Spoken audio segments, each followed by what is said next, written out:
అందరికీ నమస్కారం. Welcome to my channel wealth with Shikshavali. ఈ వారంలో నాకు సబ్స్క్రైబర్స్ పెరిగారు. నన్ను సబ్స్క్రైబ్ చేసుకున్న వాళ్ళందరికీ కూడా ధన్యవాదాలు.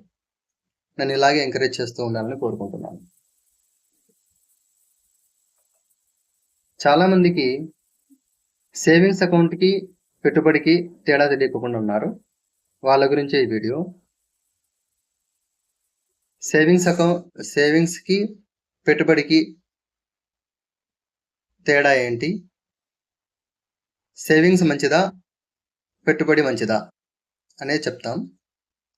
Is investing is better than savings? చాలా మందితో మాట్లాడిన తర్వాత ఏమంటున్నారంటే, మేము సేవింగ్స్ అకౌంట్లో పెట్టుకుంటున్నాం కదా, మాకు పెట్టుబడి అంటే తెలియదు అని అంటున్నారు. మీకు ఎగ్జాంపుల్ చెప్తాను. ఒక కప్పులో మనం కొన్ని ధనియాలను తీసుకుందాం. అలాగే ఇంకొక మట్టి కుండలో కొన్ని ధనియాలను పెడదాం. కొన్ని రోజుల తర్వాత మట్టి కుండలో ఉన్న ధనియాలు మొలకెత్తుతాయి. ఇప్పుడు కప్పులో ఉన్న ధనియాలని మనం సేవింగ్ అనుకుంటే, మట్టి కుండలో ఉన్న ధనియాలు మనకి ఇన్వెస్ట్మెంట్ అవుతాయి. ఏమయ్యాయి? మొలకెత్తాయి. మొలకెత్తాయి అంటే ఏమి? ఇంప్రూవ్మెంట్ జరిగింది. ఇక్కడే సేవింగ్స్కి మీకు ఇన్వెస్ట్మెంట్కి తేడా అర్థమై ఉండాలి. అంటే సేవింగ్స్లో ఏమవుతుందంటే, మనం ఉంచిన డబ్బు అలాగే ఉంటుంది. అదే మనం పెట్టుబడి పెడితే మన డబ్బును సృష్టిస్తుంది. ఇప్పుడు అర్థమైంది కదూ, సేవింగ్స్ అంటే ఏంటి, పెట్టుబడి అంటే ఏంటి అని.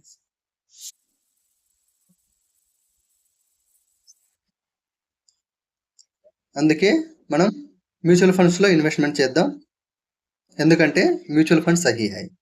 ఇది నేను చెప్తున్నది కాదు, గవర్నమెంట్ ఆఫ్ ఇండియా చెప్తున్నది. అలాగే నన్ను పెట్టుబడి అనేది వేలల్లో పెట్టాలా, చిన్న అమౌంట్ పెట్టచ్చా, లేకుంటే పెద్ద అమౌంటే పెట్టాలా అని అడుగుతున్నారు. అలాంటిది ఏమీ లేదు. చిన్న అమౌంట్ నుంచి అయినా కూడా మనం ఇన్వెస్ట్మెంట్ చేయొచ్చు. బేసిక్ క్రైటీరియా ఏంటంటే, సేవింగ్స్ అకౌంట్ ఉన్న వారందరూ కూడా మ్యూచువల్ ఫండ్లో ఇన్వెస్ట్మెంట్ చేయొచ్చు. తక్కువలో తక్కువ 500 రూపాయలతో కూడా మనం మ్యూచువల్ ఫండ్లో ఇన్వెస్ట్మెంట్ చేయొచ్చు.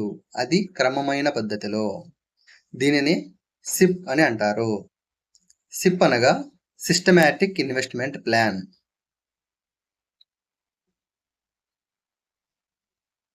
అలాగే చాలా అమౌంట్ ఉంది నా దగ్గర, మేము ఇన్వెస్ట్మెంట్ చేస్తాము అని ముందుకు వస్తారు కొంతమంది. వాళ్ళు కూడా ఇన్వెస్ట్మెంట్ చేయొచ్చు. కొంతమంది నా దగ్గర ఈ మంత్లో ఉంది, మళ్ళీ 2 నెలలు నా దగ్గర డబ్బులు ఉండదు, 3వ నెల 4వ నెల తర్వాత నా దగ్గర డబ్బులు వస్తుంది అంటారు. వాళ్ళు కూడా మ్యూచువల్ ఫండ్లో ఇన్వెస్ట్మెంట్ చేయొచ్చు.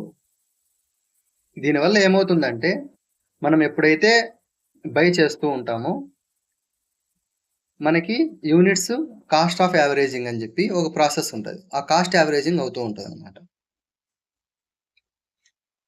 సిప్ మోడ్లో పెట్టగలిగితే మనకి కాస్ట్ యావరేజింగ్ అనేది మనం బాగా చూడొచ్చు. లంసమ్ అయినా మంచిదే, నీకు సిస్టమాటిక్ ఇన్వెస్ట్మెంట్ ప్లాన్ అయినా కూడా మంచిదే. అది మన ఇండివిజువాలిటీని బట్టి ఉంటుంది. మ్యూచువల్ ఫండ్స్లో ఇన్వెస్ట్మెంట్ చేయడం వల్ల ఇతర లాభాలు కూడా ఉన్నాయి.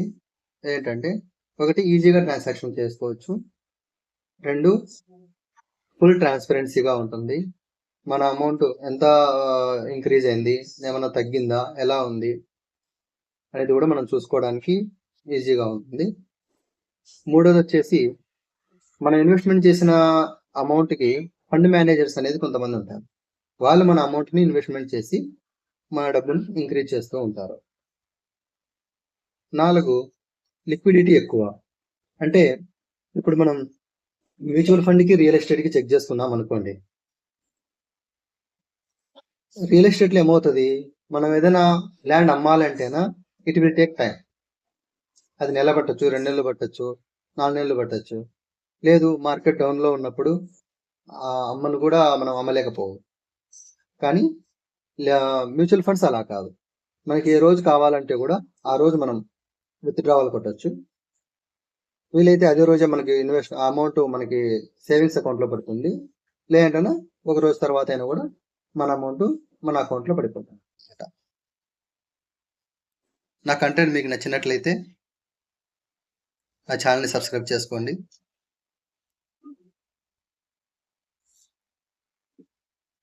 దీని గురించి ఇంకా అవేర్‌నెస్ కావాలి కాబట్టి మీకు తెలిసిన వాళ్ళందరికీ కూడా షేర్ చేయగలరని కోరుతున్నాను.